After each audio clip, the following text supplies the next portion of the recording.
Chapter number 10 motion and measurement of distances खत्म हो गया था, मतलब हमारा एक्सप्लेनेशन खत्म हो गया था। सो आज हमारा टाइम है क्वेश्चंस सॉल्व करने के।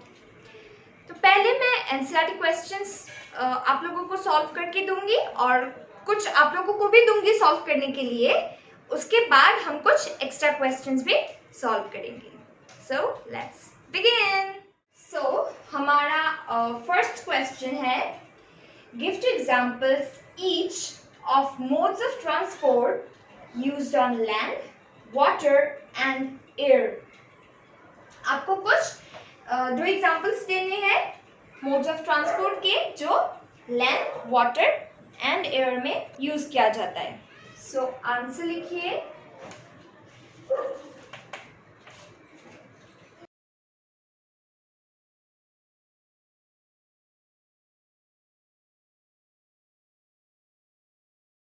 सो लैंड में हम यूज करते हैं बस एंड कार, वाटर में हम यूज करते हैं ship and boat, and air में हम यूज करते हैं एयरप्लेन एंड हेलीकॉप्टर। ऑब्वियसली कुछ और ट्रांसपोर्ट भी होते हैं, लेकिन हमें दो ही देने के लिए बोला गया है, सो हम दो एग्जांपल ले रहे हैं।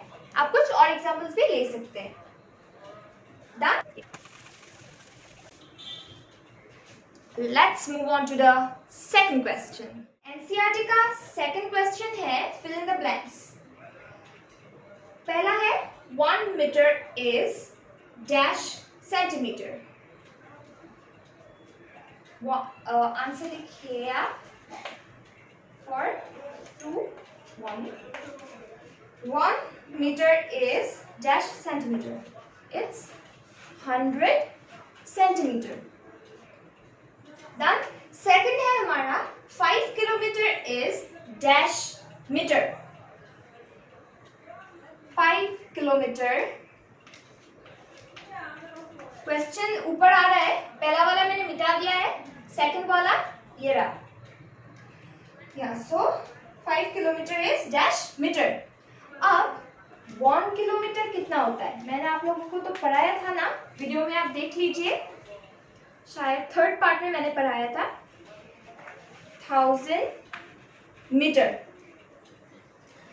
And so 5 kilometre equal to 5000 metre. Okay, so ये होगा 5000 मीटर। डन। ये सेकंड क्वेश्चन मिटा के मैं अब थर्ड लाऊंगी। Yes, third is motion of a child on a swing is dash. Swing मैंने आप लोगों को लास्ट क्लास में जो पढ़ाया था टाइप्स ऑफ मोशन में, पार्ट 4 में, मैं लिंक डिस्क्रिप्शन बॉक्स में डाल दूंगी, अगर आपने मिस किया है तो देख लीजिए। तो उसका मोशन होता है, क्या होता है उसका motion? Periodic. Done? Yes. Up fourth question. Yes. Motion of the needle of a sewing machine is dash. ये भी मैंने पढ़ा के रखा है, सब तो पढ़ा है, इजी है। तो ये फोर्थ का आंसर होगा अगेन पीरियोडिक। Done? हमारा fifth question, motion of wheel of a bicycle is dash. ये मैं मिटा रही हूं। सो या फिफ्थ होगा सर्कुलर। सर्कुलर मोशन में बाइसाइकिल का जो व्हील होता है वो सर्कुलर मोशन में जा रहा होता है and the whole bicycle moves in rectilinear motion. That's it. Okay, ये भी मैंने डिस्कस करके रखा है पार्ट 4 में, देख लीजिए आप। Now let's move on to the third question. Third question में हमें दिया गया है, व्हाई कैन अ पेस और a footstep not be used as a standard unit of length.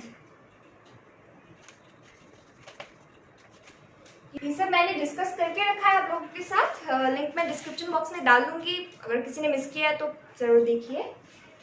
सो मैं फुल सेंटेंस नहीं लिखूंगी।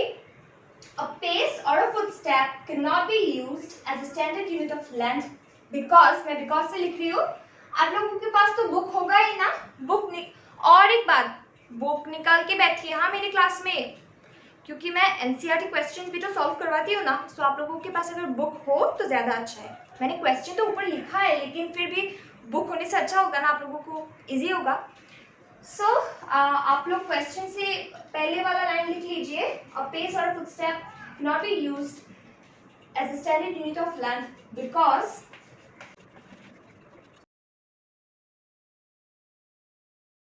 because foot size of different person is different, है ना। अलग अलग लोगों का फुट का साइज अलग अलग होता है, सो मेजरमेंट भी अलग अलग आएगा। मेरा शायद कुछ लेंथ मेजर करने में 4 फुट आए, आपका 6 आ सकता है ना, डिफरेंट होता है। सो पेस या फिर foot step standard unit of length के हिसाब से यूज नहीं किया जा सकता है। That's it. Now let's move on to the fourth question. Fourth question हमारा है, arrange the following lengths in their increasing magnitude. हमें 4 डिफरेंट मेजरमेंट्स दिया गया है। फर्स्ट है 1 metre, 1 centimetre, 1 kilometre and 1 millimetre. हमें यहाँ से इंक्रीजिंग ऑर्डर में अरेंज करना है, मतलब पहले हमें सबसे छोटा वाला लिखना होगा। असेंडिंग ऑर्डर तो आप लोगों ने पढ़ा ही होगा, असेंडिंग ऑर्डर, डिसेंडिंग ऑर्डर।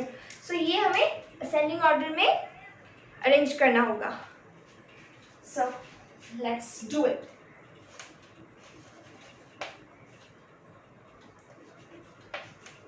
सबसे छोटा कौन सा है? सबसे छोटा है 1 मिलीमीटर। पहला आएगा 1 मिलीमीटर।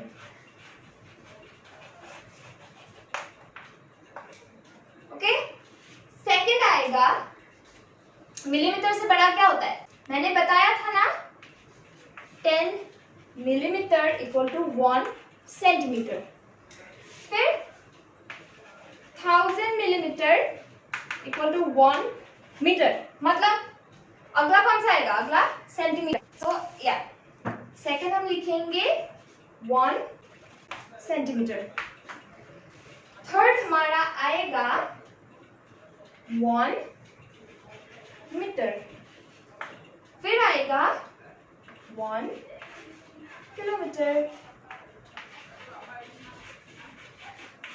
ये तो इजी है ना, ये मेजरमेंट्स तो बहुत बेसिक होता है, हमें पता ही है। किलोमीटर ये सबसे बड़ा होगा, देखने से ही पता चलता है। किलोमीटर से छोटा मीटर, फिर सेंटीमीटर एंड सबसे छोटा मिलीमीटर। ये तो हमें पता ही है, इतना इजी क्वेश्चन दिए गए ना एनसीईआरटी बुक में, फिर हमें दिया है तो हमें सॉल्व तो करना ही होगा। लीजिए अगला 5th क्वेश्चन है हमारा, आ गया। The height of a person is 1.65 meter. Express it into centimeter and millimeter. हमें एक इंसान का हाइट दिया गया है 1.65 मीटर। अब हमें इसे पहले सेंटीमीटर में कन्वर्ट करना है, फिर मिलीमीटर में। कौन सा छोटा होता है? मिलीमीटर। मिलीमीटर का वैल्यू बहुत बड़ा आएगा मीटर से, क्योंकि मिलीमीटर छोटा होता है बहुत ना। चलिए इसका तो हमें हाइट कितना दिया गया है? 1.65 मीटर। अब हमें सेंटीमीटर में कन्वर्ट करना है। We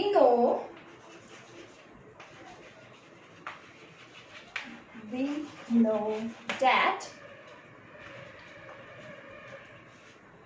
1 meter equal to 100 centimeter. Therefore 1.65 meter equal to कितना होगा?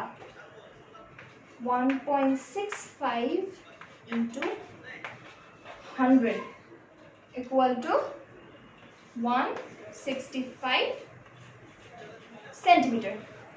डन। 1 मीटर में 100 सेंटीमीटर होता है, सो 1.65 मीटर में 1 मीटर से ज्यादा होगा obviously. So 1.65 into 100 equal to 165 centimetre. Done.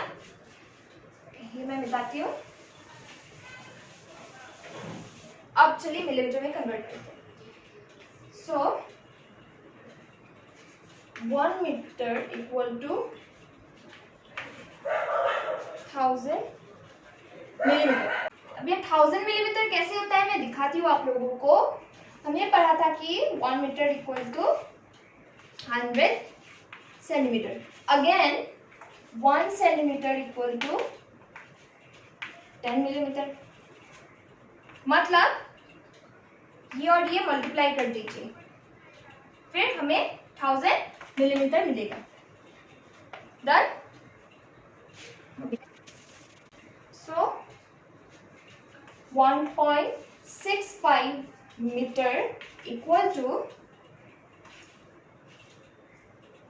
1650 millimetre. 1000 से मल्टीप्लाई कर दिया हमने, सो एक point 1 space 2 space and again एक 0 आ जाएगा। That's it. Okay, let's move on to the 6th question. तो हमारा 6th क्वेश्चन क्या दिया गया है? 6th है द डिस्टेंस बिटवीन राधा's home and her school is 3250 meter. Express this distance into kilometer.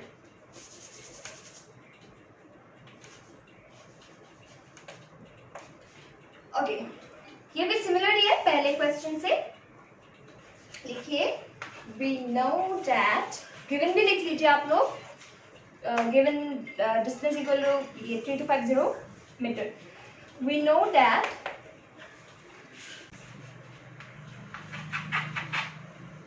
(1000 meter equal to 1 kilometer. Therefore 3250 meter equal to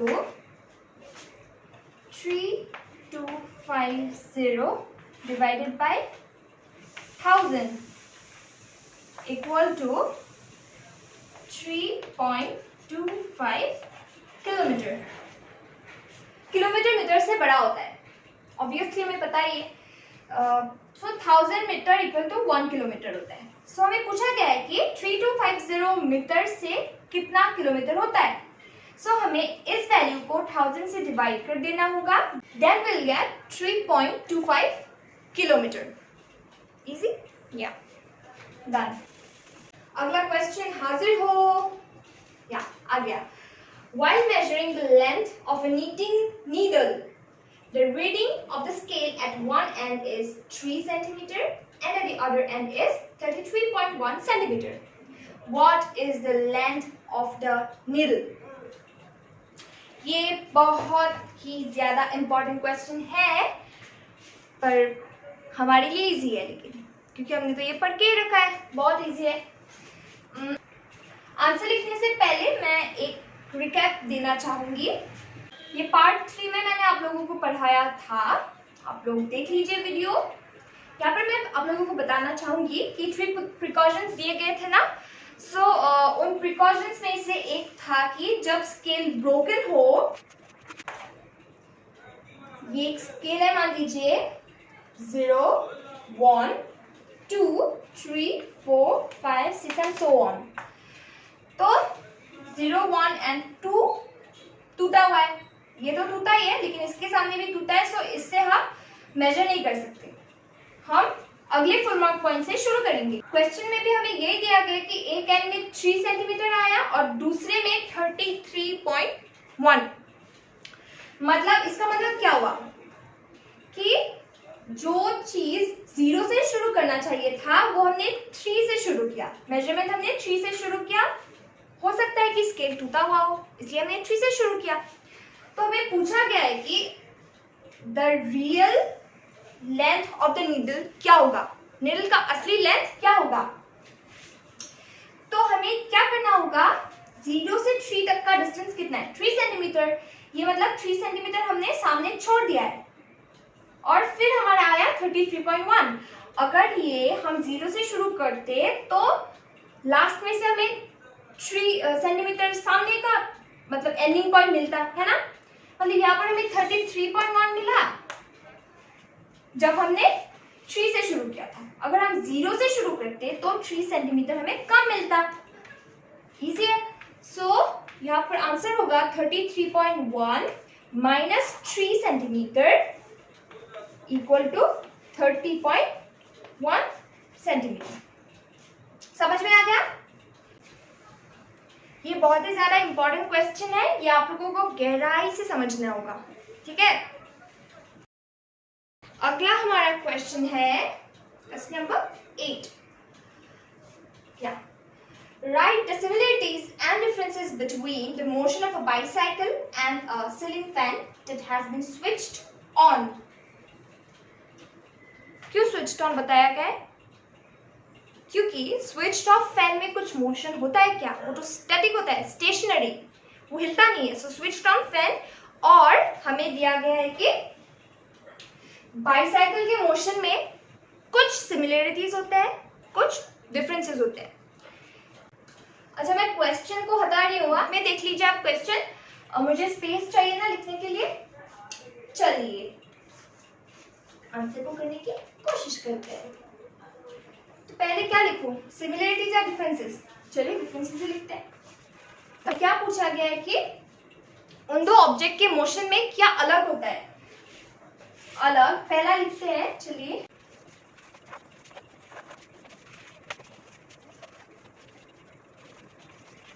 So the bicycle moves forward in rectilinear or linear motion, but the fan does not do so. मतलब क्या होता है, bicycle जब आप चलाते हो wheels तो circular motion में होते हैं, लेकिन पूरा बाइसाइकिल रेक्टिलिनियर मोशन में आगे बढ़ता है, बट फैन तो आगे नहीं बढ़ता है, फैन तो स्टेशनरी होता है, एक ही जगह में वो घूमता है। सो ये उसका डिफरेंस बताती हूँ मैं। अब हम सिमिलरिटीज करेंगे, मतलब क्या सेम होता है ऑब्जेक्ट के मोशन में, क्या सिमिलरिटीज में।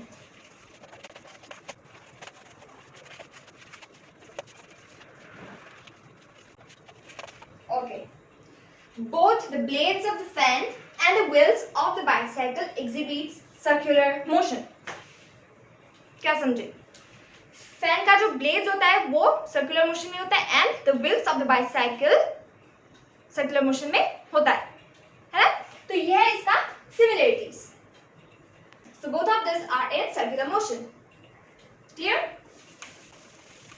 हमारा 9th क्वेश्चन है, why would you not like to use a measuring tape made of an elastic material like rubber to measure distance? What would be some of the problems you would meet in telling someone about the distance you measured with such a tape? Question एक बार देख लीजिए, फिर मैं इसको हटा दूंगी क्योंकि मुझे स्पेस चाहिए लिखने के लिए।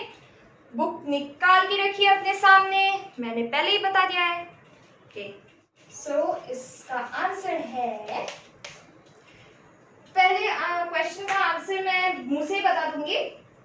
Why would you not like to use a measuring tape made of an elastic material like rubber to measure distance? ये आप लिखिए, we would not like to use a measuring tape made of an elastic material like rubber to measure distance because it does not give us the correct measurement of the distance. ठीक है? Second part से मैं आप लोगों को बताऊंगी जो है what would be some of the problems you would meet in telling someone about a distance you measured with such a tape. First is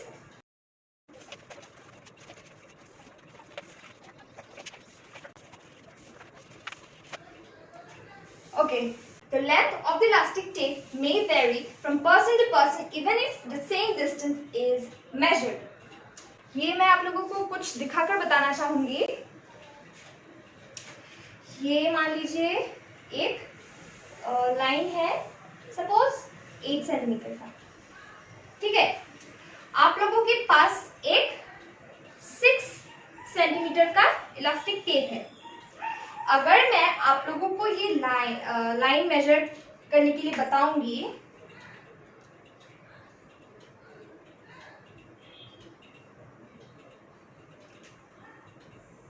अगर मैं आप लोगों को ये लाइन मेजर करने के लिए बताऊंगी तो आप क्या करोगे, इसे लेकर आओगे और यहाँ पर आप रख दोगे, ठीक है।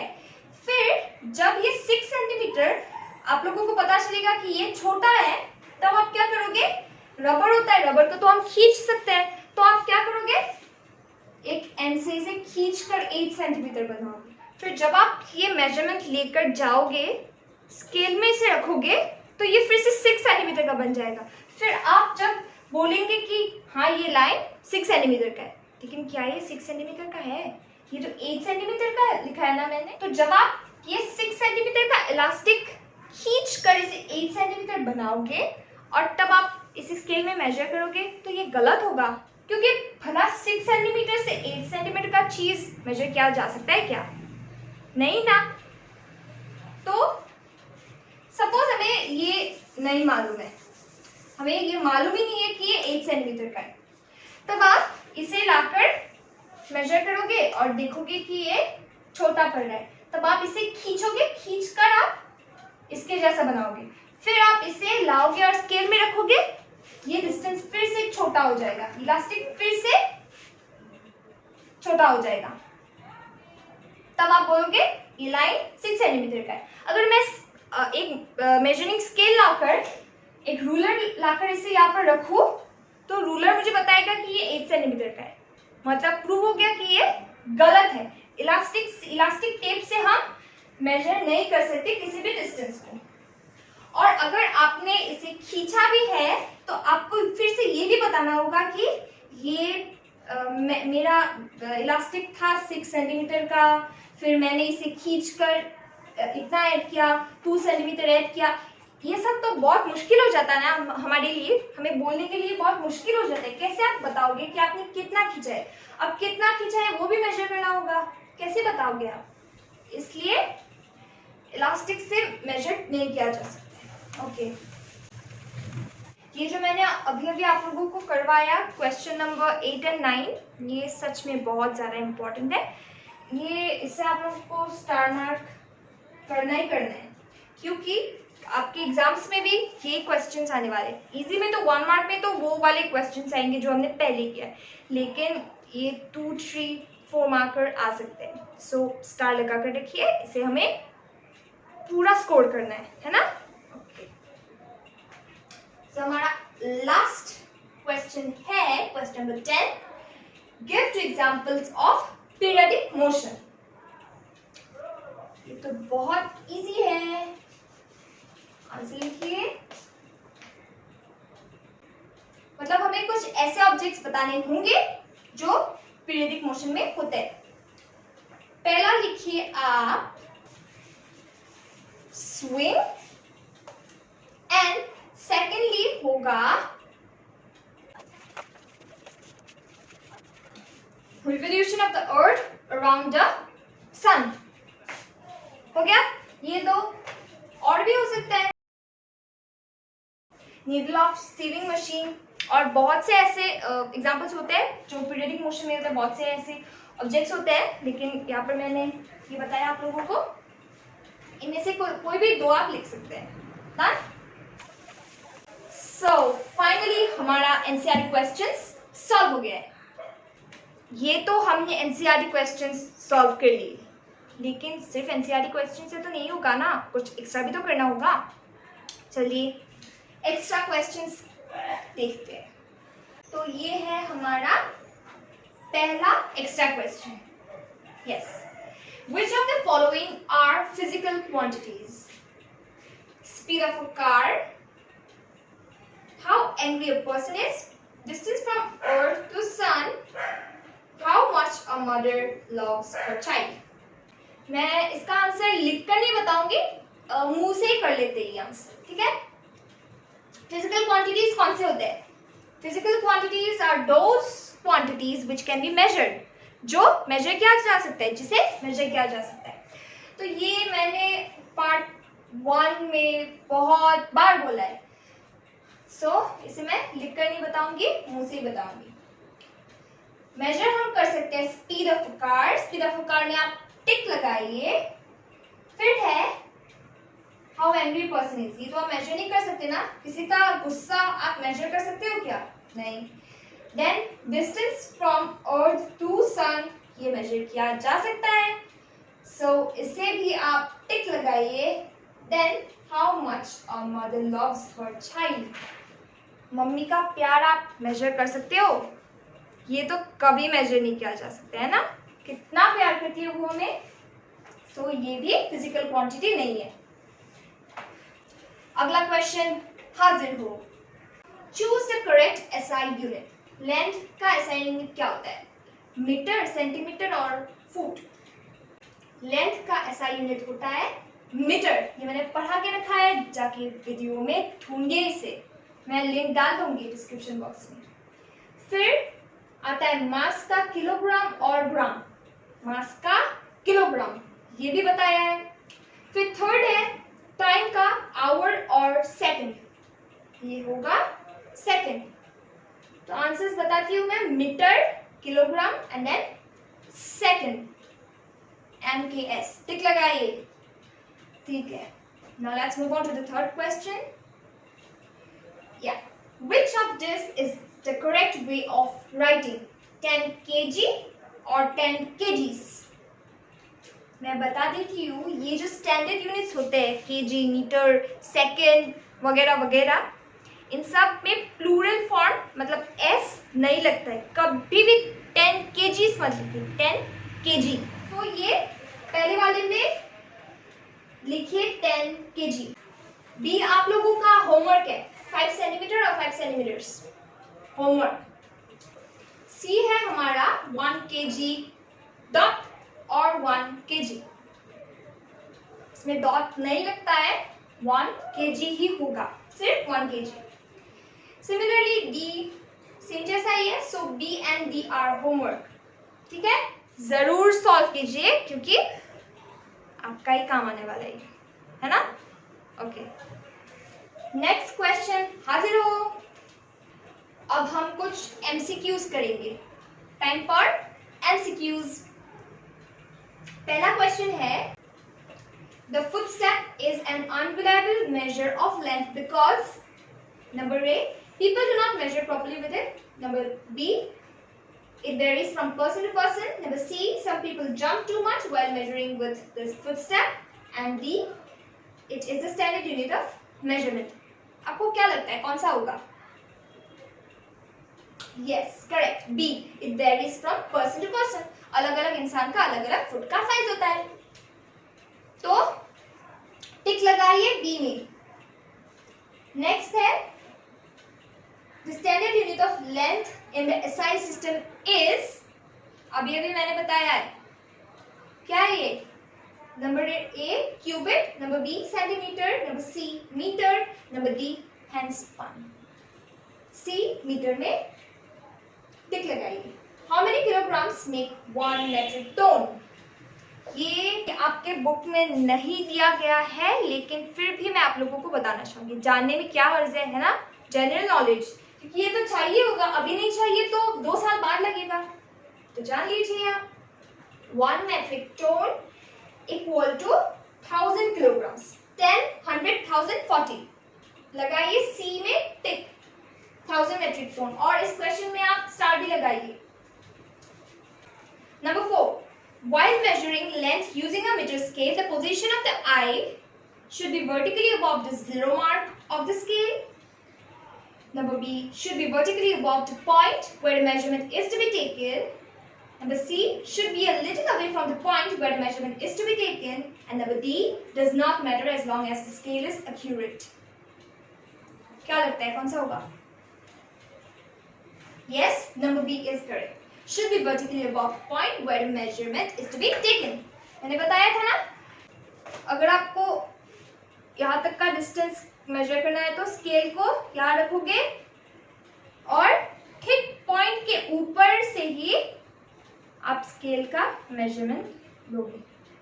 ठीक है, अगला है, what kind of motion does a pendulum have? Rotational motion, rectilinear motion, periodic motion और नॉन पीरियडिक मोशन। सी, पीरियडिक मोशन। पेंडुलम में पीरियडिक मोशन होता है। नॉन पीरियडिक मोशन क्या होता है आप लोगों को पता है? मैंने बताया था ना पार्ट 4 में, नहीं देखा है तो जाकर देख लीजिए, लिंक है डिस्क्रिप्शन बॉक्स में। अगला है हमारा क्वेश्चन, यस, अगला क्वेश्चन है हमारा, an example of rotational motion is, number A, the moon revolving around the earth, B, rotation of the earth, C, a child in a merry-go-round, या फिर D the bob of a swinging pendulum. Rotational motion में क्या होता है, मैंने बताया था B rotation of the earth. In which of the following is there no change in the direction of movement of the body? ये क्या होगा? Number A rotational motion, number B curvilinear motion, number C periodic motion, number D rectilinear motion. यहाँ पर पूछा गया है कि किस में डायरेक्शन चेंज नहीं होता है। पहला है हमारा रोटेशनल मोशन। रोटेशनल मोशन में तो घूमना पड़ता है, एक वक्त में आप इधर होते हो, दूसरे वक्त में इधर होते हो, तो डायरेक्शन चेंज हो गया, मतलब ये डायरेक्शन सेम नहीं रहा, मतलब ये रोटेशनल मोशन नहीं होगा। कर्विलिनियर मोशन में भी सेम ही होता है, घूमना पड़ता है, नहीं होगा। सी पीरियडिक मोशन, पीरियडिक मोशन में भी एक बार इधर जाता है, एक बार उधर जाता है, सो ये भी डायरेक्शन चेंज हो रहा है। डी बच गया रेक्टिलिनियर मोशन। रेक्टिलिनियर मोशन में क्या होता है, ऑब्जेक्ट पूरा सीधा जाता है, एक ही डायरेक्शन में चलता जाएगा। So in rectilinear motion there is no change in the direction of the object. Next, motion of which of the following is not periodic? Beating of a drum, revolution of moon around the earth, rotation of the earth around its axis, या फिर movement of a pendulum? क्या लगता है क्या होगा? ये होगा beating of a drum, revolution of the moon around the earth, same time लेता है, rotation of the earth around its axis ये भी सेम टाइम लेता है, मूवमेंट ऑफ अ पेंडुलम ये भी सेम टाइम लेता है। ड्रम को आप एक ही टाइम में बीट करते हो क्या, मतलब सेम इंटरवल के, एक सेकंड में बीट किया तो दूसरे सेकंड में नहीं, बीटिंग्स अलग अलग इंटरवल्स में हो सकते हैं। So beating of a drum is non periodic. ये हो गया हमारा एमसीक्यूज, सॉल्व कर लिया हमने। अब कुछ शॉर्ट आंसर क्वेश्चंस देखते हैं, one word answers. Number A, a quantity that can be measured is called a dash quantity। ये मैं नहीं कराऊंगी, पहले से बोल बोल के थक गई हूँ यार, आप ये खुद कर लीजिए होमवर्क। नेक्स्ट है, if you are using the SI system, you will always measure the length in meters. True or false? True. Next है, while measuring the length using a meter scale, the position of the eye does not affect the measurement. True or false? ये भी homework, खुद बताइए। मेरा पहला videos देखिए, सुनिए, समझिए, फिर ये आंसर्स कीजिए। जल्दबाजी की कोई जरूरत नहीं है, पहले ध्यान से सुनिए और समझिए। ओके, नेक्स्ट है, what kind of movement does the earth have about its axis? Rotational motion, मैंने बताया था कि सेंटर से डिस्टेंस कभी चेंज नहीं होता है रोटेशनल मोशन में, एक ही जगह में वो रोटेट करता है। So this is rotational motion. या an object moves to and fro about its position of rest. What type of motion is this? This is obviously periodic motion. Move करता है टू एंड फ्रो। पेंडुलम का example दिया था ना, pendulum एक बार इधर एक बार उधर, सो ये पीरियडिक मोशन हुआ। What kind of motion produces sound? ये भी पीरियडिक मोशन मैंने बताया था आप लोगों को, फास्ट पीरियडिक मोशन होता है ये। Next, give an example of an object that has more than one kind of motion at the same time. Bicycle या फिर अर्थ या फिर sewing machine, movement of a football वगैरह वगैरह। लिखिए, इनमें से आप कुछ भी लिख सकते हैं। चार मैंने आप लोगों को बताया, जो भी अच्छा लगे मन पसंद एग्जाम्पल डाल दीजिए अपने आंसर। ओके, नेक्स्ट है, हाँ चलो खत्म हो गया, वन वर्ड क्वेश्चंस आप लोगों के यहाँ पर ही खत्म हो गए। अब मैं आप लोगों को कुछ बड़ा होमवर्क देना चाहूंगी। फर्स्ट, नोट डाउन कीजिए या फिर स्क्रीनशॉट कीजिए, लेकिन लिखना जरूर, आंसर लिखिए। ऐसा नहीं कि स्क्रीनशॉट ले लिया और फोन में ही रह गया, करना ही भूल गए, करना है आप लोगों को। अभी के लिए फिलहाल के आप स्क्रीनशॉट रख सकते हैं। पहला है, what is periodic motion, explain with the help of 2 examples. Next है, What precautions will you take while measuring the length of a line segment with a scale? बहुत easy है. फिर name the two kinds of motion that the earth has. पढ़ा के रखा ये सब. When is an object said to be in motion? ये भी पढ़ा के रखा है. सब मैंने पढ़ा है ये. ठीक है, बस और प्रेशर नहीं देना है मुझे आप लोगों को.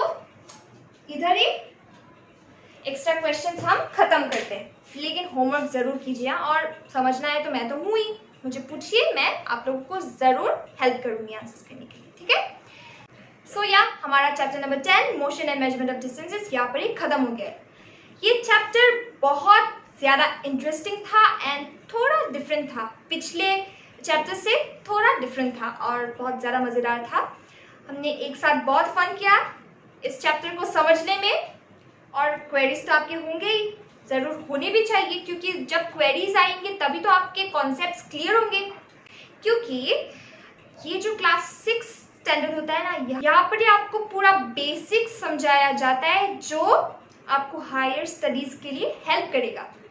आप यहाँ पर आप क्लियर हो जाइए, आप टेंशन फ्री रहिए. क्लास 7, 8, 9, 10, 11, 12 बढ़ते जाएंगे, आपको मदद होगी. किसी भी घर का बेस स्ट्रांग होना तो पूरा बिल्डिंग मजबूत होता है. तो ये 6th क्लास बेस होता है. ये आपका ये बेस अगर बन गया तो आपको आसानी होगी जब आप बड़े होते जाएंगे तो सब समझने में. अपने क्वेरीज एंड डाउट्स को please do drop in the comment section below, और you can contact me through my email ID. I'll drop it down in the description box below. अच्छा, एक बात बोलूं, वीडियो के नीचे आपको ऐसा थम्स अप दिख रहा है, प्रेस इट. और ये सब्सक्राइब बटन दिख रहा है नीचे, प्रेस कीजिए इसे. And also press the bell icon so that you get all our videos, and together we can crack our exams and we can enjoy our learning. Also share it with lots and lots of your friends so that all of you are benefited and together we can enjoy learning. Goodbye.